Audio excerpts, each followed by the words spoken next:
Assalamualaikum warahmatullahi wabarakatuh, anak-anak sekalian. Alhamdulillah pada kesempatan kali ini kita bertemu lagi pada pembelajaran sosiologi. Namun demikian perlu Pak Yasin sampaikan bahwa pertemuan yang ketiga mungkin ya, ini merupakan satu pertemuan yang harus kita laksanakan walaupun dalam suasana pandemi 19, suasana daring. Tapi anak-anak sekalian tetap harapan Pak Yasin semangat dalam menempuh aktivitas di madrasah, dalam menempuh aktivitas belajar, dalam menempuh aktivitas kegiatan-kegiatan yang bersifat positif. Anak-anak sekalian, pada kesempatan kali ini kita masih meneruskan materi yang kemarin, yaitu mengenai kelompok sosial. Dan alhamdulillah anak-anakku sekalian kemarin sudah memberikan beberapa contoh ya terkait dengan kelompok-kelompok sosial yang ada di masyarakat. Namun demikian, Pak Yasin percaya bahwa contoh-contoh yang kalian sampaikan kemarin merupakan satu analisis ya, satu pemahaman yang mungkin sudah Anda resapi, Anda maknai bahwa kelompok sosial itu adalah bagian dari masyarakat yang punya tujuan, punya sarana, punya aktivitas. Jelas kelompok sosial itu merupakan satu bentuk lembaga ya, bisa dikatakan lembaga atau komunitas yang ada di masyarakat. Kita tahu bahwa kelompok sosial itu terdiri dari beberapa orang. Ya, bisa satu komunitas, bisa dua komunitas atau beberapa komunitas. Bisa satu profesi, bisa satu daerah, bisa satu wilayah, atau mungkin juga bisa kelompok itu terdiri atau terjadi karena satu pemahaman yang sama. Anak-anak sekalian yang Pak Yasin banggakan, di kelas 11 ini memang ada materi yang harus kalian pelajari, yaitu kelompok sosial. Kita tahu kalian sekarang sudah kelas 10, dan sekarang sudah kelas 11. Artinya Anda sudah memasuki dua kelompok sosial. Ya. Ketika di kelas 10 ada kelompok sosial kelas 10 IPS 1, IPS 2, MIPA 1, MIPA 2, bahasa dan agama. Nah, pertanyaan Pak Yasin, kalau kita berbicara kelompok sosial berarti satu kelas ini bisa dinamakan kelompok sosial. Ya, kelompok sosial 11 IPS 1, kelompok sosial 11 IPS 2. Dari dua kelompok ini jelas tidak ada yang sama, baik strukturnya tidak sama, dari mungkin wali kelasnya nggak sama, ketua kelasnya nggak sama, ya jumlah siswanya pun mungkin tidak sama, tempatnya pun juga tidak sama, guru-guru yang masuk di kelas kalian juga tidak sama, ya dari waktunya, dari materi pelajarannya. Berarti kelompok sosial ini menunjukkan ketidaksamaan namun dalam satu sisi yang sama, dalam artian satu tujuan yang sama.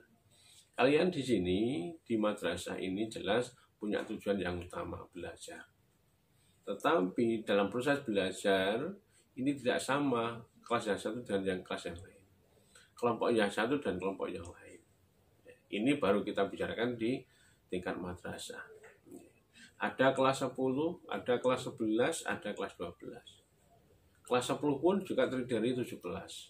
Kelas 11 juga 17. Kelas 12, 17. Tapi dari 17 ini tidak ada yang sama. Walaupun sama-sama jurusan IPS, tapi tidak akan sama. Mesti berbeda. Walaupun jurusannya bahasa, tetap tidak akan sama.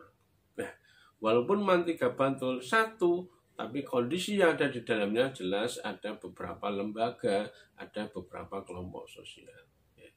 Ada kelompok Bapak Ibu guru, ada kelompok Bapak Ibu karyawan, ada kelompok siswa. Ya. Bahkan dari siswa pun juga tidak akan sama, karena terdiri dari beberapa kelompok. Nah, anak-anakku sekalian, pada kesempatan kali ini Pak Yasin akan menyampaikan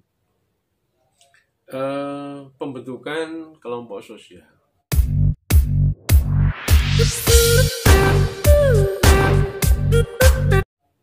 Ya, Kelompok sosial itu mesti ada di dalam masyarakat kita.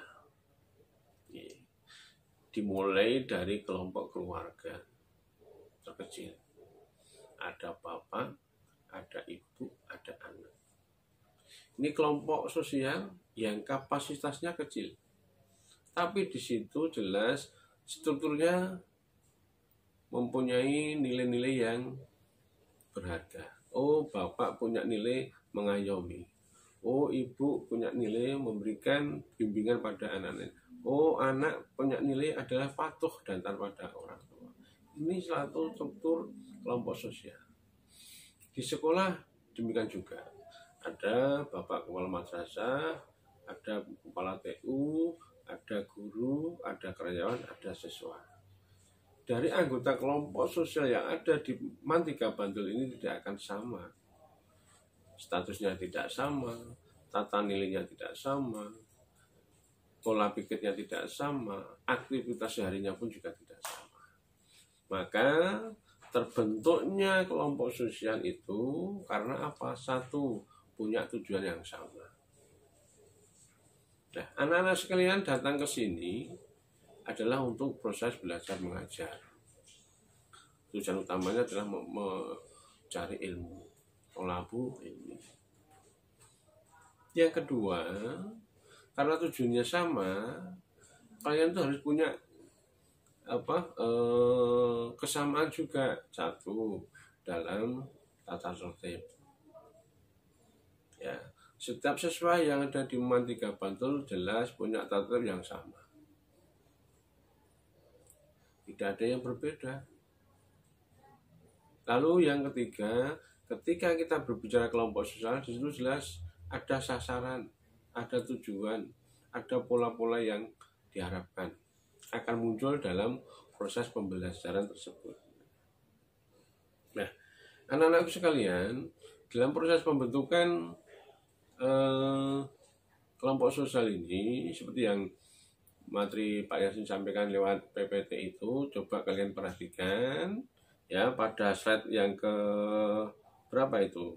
Slide yang mengenai latar belakang terbentuknya kelompok sosial. Silahkan kalian baca di situ.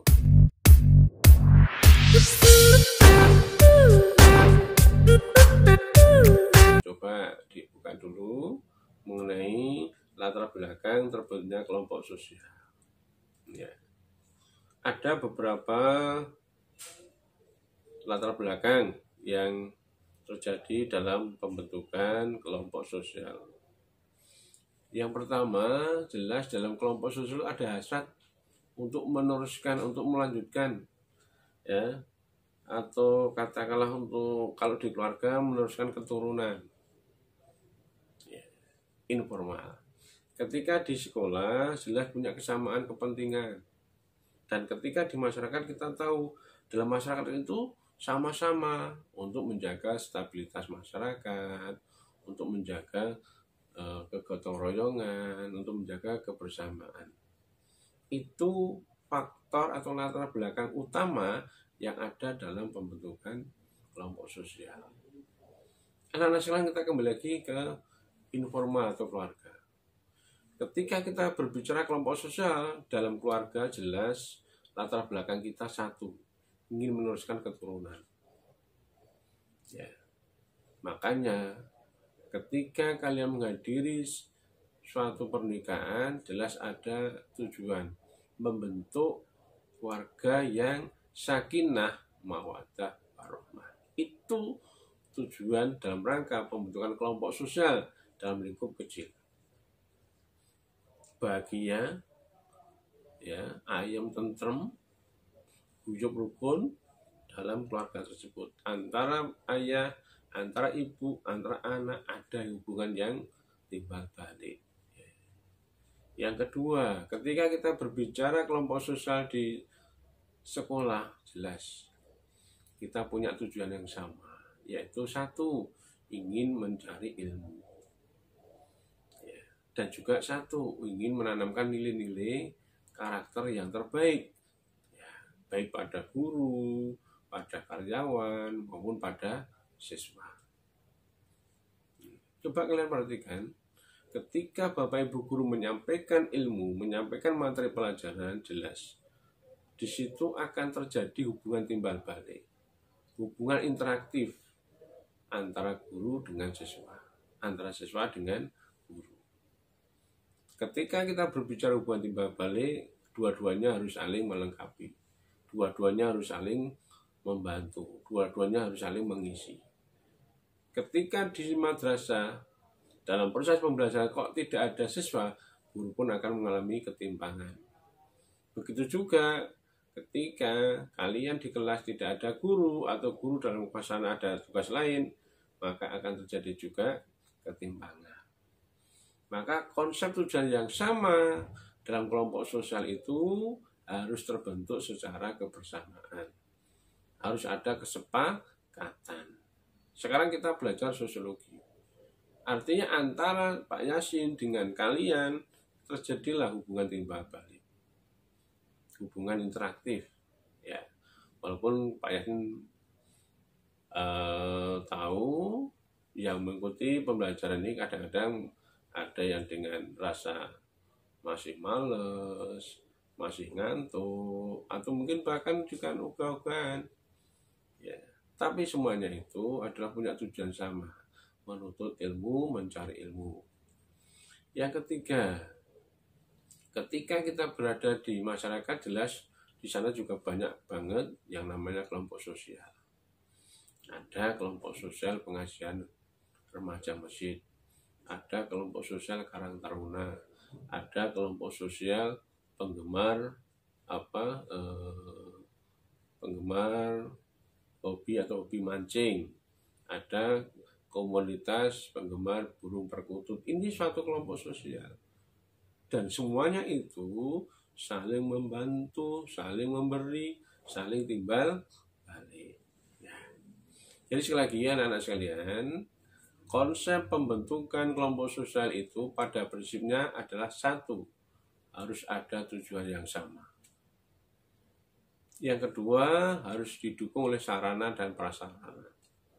Yang ketiga, harus ada hubungan timbal balik antar seluruh komponen yang ada dalam kelompok sosial itu, atau seluruh anggota yang ada dalam komunitas tersebut. Maka anak-anak sekalian, mari kita mencoba membuat kelompok sosial ini secara kebersamaan, kegotong royongan, kekompakan, dengan tujuan yang baik, dengan tujuan yang positif gitu. Karena apa? Ketika kita masuk dalam kelompok sosial yang, mohon maaf, punya tujuan-tujuan yang non positif atau negatif, jelas akan timbul masalah dalam masyarakat. Karena sekarang ini muncul banyak komunitas, ya, banyak kelompok-kelompok yang kadang-kadang tidak memperhatikan pranata atau norma-norma sosial masyarakat. Akhirnya kelompok tersebut juga akan mengalami ketimpangan, akan mengalami gejolak, dan arahnya pada proses negativisme, atau kadang-kadang menuju pada konflik sosial masyarakat. Maka anak-anak sekalian, sekali lagi Pak Yasin sampaikan, ketika kita membuat kelompok sosial, mari kita lihat dulu apa atau tujuan utamanya, mau kemana atau kelompok ini, diarahkan kemana atau hasil akhir dari kelompok ini, bagaimana sarana yang ada dalam pembentukan sarana tersebut, dan bagaimana hubungan antar anggota yang ada dalam komunitas ini. Oke, anak sekalian, kalau nanti masih ada yang belum jelas, bisa langsung bertanya dan japri di WA-nya Pak Yasin, pada nomornya Pak Yasin. Nah, anak sekalian, sebelum Pak Yasin akhiri pada pertemuan pagi hari ini, ada 3 hal yang perlu Pak Yasin sampaikan, dan tolong tugas-tugas sosiologi ini kamu jadikan satu dalam buku tulis kalian masing-masing. Anda punya buku khusus untuk tugas sosiologi, ya. Kemarin-kemarin yang sudah ditugaskan Pak Yasin, tolong dijadikan satu dalam buku tulis, ya. Nanti suatu saat buku itu akan Pak Yasin minta untuk saya koreksi satu persatu. Dan tugas kali ini satu, buatlah satu kelompok sosial, ya. contoh kelompok sosial ya yang ada di masyarakat kalian. Yang kedua, berilah beberapa contoh ya terkait dengan kelompok sosial lengkap dengan tugasnya masing-masing. Karena dalam kelompok sosial itu jelas ada struktur sosialnya, ada bagannya, ada tugasnya masing-masing. Lalu yang ketiga, berilah pendapat bagaimana pendapat kalian mengenai berbagai kelompok sosial yang muncul sekarang ini yang kadang-kadang meresahkan masyarakat. Ya toh? Pak Yasin percaya Anda paham. Jadi sekali lagi Pak Yasin sampaikan tugasnya satu, ya buatlah kelompok sosial yang ada di masyarakat kalian. Yang kedua, berilah contoh kelompok sosial lengkap dengan strukturnya, dengan tugasnya. Yang ketiga, berilah pendapat atau analisis ya mengenai munculnya beberapa komunitas, beberapa kelompok sosial di masyarakat yang menimbulkan gejolak konflik di masyarakat. Mungkin demikian dulu anak-anakku sekalian yang Pak Yasin banggakan.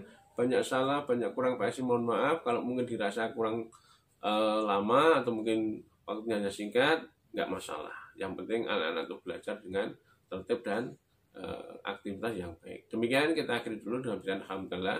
Alhamdulillahirrahmanirrahim. Assalamualaikum warahmatullahi wabarakatuh.